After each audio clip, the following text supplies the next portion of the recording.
Hello and welcome to BYJU'S IAS. Before we take up the daily quiz for today, I would like to remind you that if you're finding our initiatives to be useful, please don't forget to like the videos and comment on them, and also do subscribe to our channel. So with this, let's get started with the daily quiz for today. The first question. The Election Commission of India performs which of the following functions? Determining the territorial areas of electoral constituencies, advise President or Governor in the matter of post-election disqualification, acting as a court to settle disputes concerning the granting of recognition to political parties and allocating election symbols to the parties, play a leading role in promoting participatory democracy and election administration worldwide. The correct answer is option D. All the statements are correct. See, the Election Commission of India is responsible for determining the territorial areas of electoral constituencies as per the delimitation exercise which would be taken up under the Delimitation Act. It is also responsible for advising the President or the Governor, as the case may be, in matters related to disqualification of members after the elections. It also acts as a quasi-judicial body to settle disputes related to granting of recognition to political parties and allocating election symbols to the parties. Then finally, it is also mandated to promote participatory democracy and election administration around the world by sharing its best practices with other democracies and by acting as an observer to monitor the free and fair conduct of elections in other countries, and also by providing training and capacity building to the election bodies and officials of other countries. So the Election Commission performs all the four functions that have been mentioned over here, and hence option D is the correct answer. This question has been taken up because we have a press release from the Election Commission according to which the Election Commission of India has brought out 5 international training modules on election management. These modules deal with planning for elections, political finance, voter registration, election technology, and political parties. It is designed to help election management bodies around the world by providing them better training, capacity building, introducing technology to make election management more efficient and transparent, and to strengthen the electoral systems and legal framework of other countries. These training modules have been developed by the Election Commission in collaboration with the India International Institute of Democracy and Election Management and the International Foundation for Electoral Systems. Now let's look at the second question. The Sydney Dialogue is focused on nuclear disarmament, emerging critical and cyber technologies, clean and renewable energy, demilitarization of outer space. The correct answer is option B. See, the Sydney Dialogue is held in Australia and is organized by the Australian Strategic Policy Institute. This summit brings together governments and as well as businesses and technical and strategic experts to deliberate upon the opportunities and challenges posed by emerging critical and cyber technologies. It focuses on emerging and critical technologies such as artificial intelligence, machine learning, robotics, blockchain, and also examines the opportunities and challenges created by the developments in cyber technology. This question was taken up because according to this press release, Prime Minister Narendra Modi was also invited to deliver a keynote address at the Sydney Dialogue. Along with the Australian Prime Minister and the Japanese Prime Minister, Indian PM Narendra Modi has also delivered a keynote address at the Sydney Dialogue and has highlighted the opportunities and challenges posed by emerging and critical technologies. Now let's look at the third question. Which of the following statements are correct? The Cybersecurity Grand Challenge was launched in 2020 to promote innovation and to provide impetus to the growth of Indian cybersecurity products. It was launched by the Data Security Council of India and the Ministry of Electronics and Information Technology. Both the given statements are correct. Option C is the right answer. This question was taken up because we have a related press release from the Ministry of Electronics and IT. The article refers to the Cybersecurity Grand Challenge, which was launched last year by the Data Security Council of India and the Ministry of Electronics and IT, which invites innovators and as well as entrepreneurs to develop advanced cybersecurity products which can be helpful in strengthening India's cyberspace. It was aimed at enabling startups in the cybersecurity domain. And what makes the challenge unique is that the winners will not only be felicitated and given a very attractive prize money, but the startups which won the contest would also be allowed to retain the intellectual property rights over their innovation, with the objective of strengthening the cybersecurity capabilities of Indian startups. Now let's look at the fourth question. Which committee referred to the fifth schedule as Constitution within Constitution? Is it the Mungekar Committee, or the Debar Commission, or the Tendulkar Committee, or the Dr. C. Rangarajan Committee? The correct answer is option A.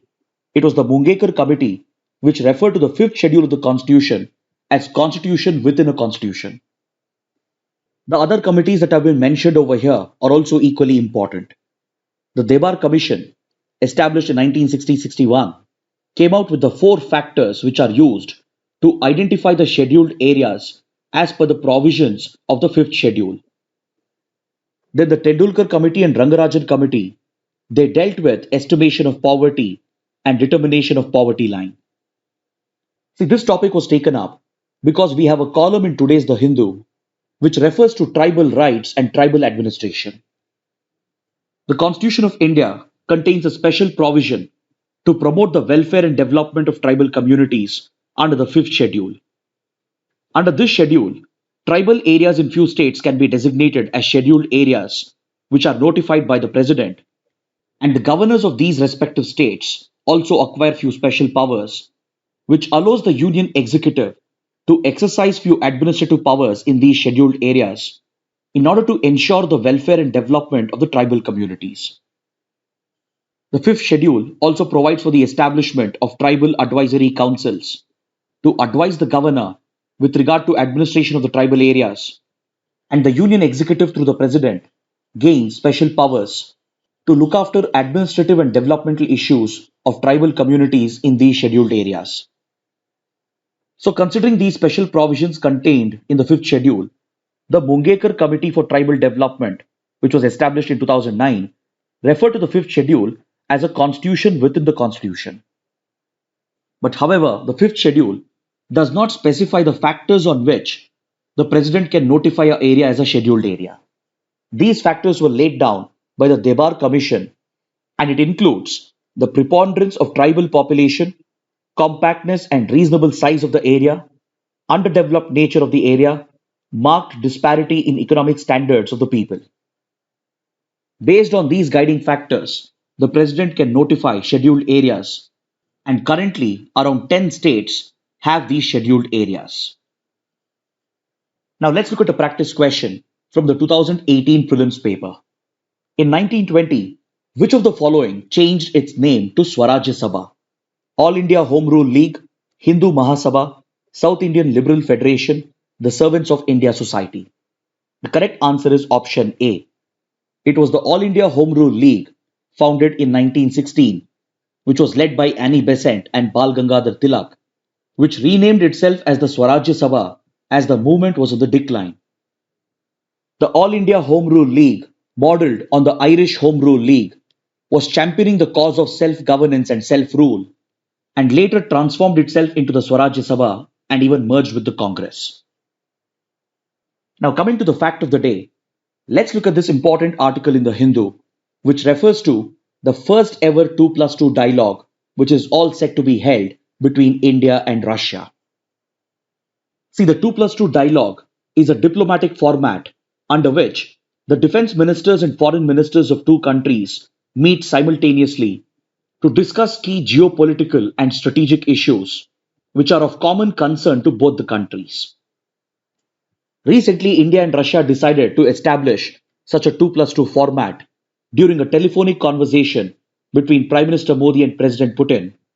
And this is a very significant development for India Because until now, India has established a 2+2 ministerial dialogue only with close partners of the quadrilateral grouping, that is the United States, Japan, and Australia.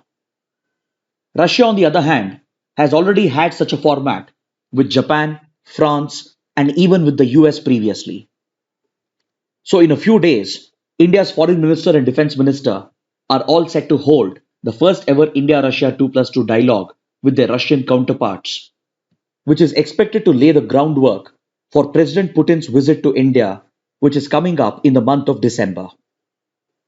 During this interaction, India would be looking to step up its strategic relations with Central Asia and Eurasia region with the help of Russia. And similarly, Russia would be looking to step up its engagement in the Indo-Pacific with the help of India. Apart from these geopolitical issues, the two sides are also going to talk about several important agreements that are expected to be announced during Putin's visit to India. The two countries are looking to finalize agreements on defense, science and technology, trade, and the groundwork for these agreements will be laid down during the 2+2 ministerial dialogue. Apart from that, there would also be focus on key defense platforms that India is looking to procure from Russia. The two sides are going to talk about the ongoing transfer of S-400 air defense systems, which has been threatened with the imposition of US economic sanctions under its CHSL law. Russia has recently reported that it has begun transferring the S-400 missiles to India, despite the American threat of sanctions being imposed on India under its CHSL law. So definitely this key issue will be discussed between India and Russia during the 2+2 dialogue. And India is also looking to procure more defense platforms from Russia, including an additional order for the Sukhoi 30 fighter jets, the MiG-29, and as well as the T-90 tanks. This growing interest of India in Russian defense equipment clearly represents a fundamental change in the defense relations between the two countries, because since 2018, the bilateral defense trade has gone up significantly. Until 2018, the bilateral defense contracts stood at just around $2 to $3 billion per year. Now this has gone up exponentially to $9 to $10 billion every year. This has made Russia India's top defense partner. The two sides are also expected to finalize agreements related to AK-203 assault rifles and the Igla-S very short-range air defense systems. But however, the proposed deal to procure Ka-226T light utility helicopters is likely to be cancelled as the two sides have not come to an agreement over their differences. Then finally, both the sides are expected to sign the Reciprocal Exchange of Logistics Support Agreement, which will enable the armed forces of the two countries to exchange logistics support at each other's military bases, which will be helpful in promoting interoperability. Then the two navies are also expected to sign a MOU to step up cooperation between them. And all these key deals and agreements are going to be discussed and finalized during the upcoming 2+2 dialogue between India and Russia. So the first ever 2+2 dialogue between the two countries clearly represents the strong geopolitical, defense and strategic relations between the two countries. So with this, let's conclude our discussion for today. Thanks for watching.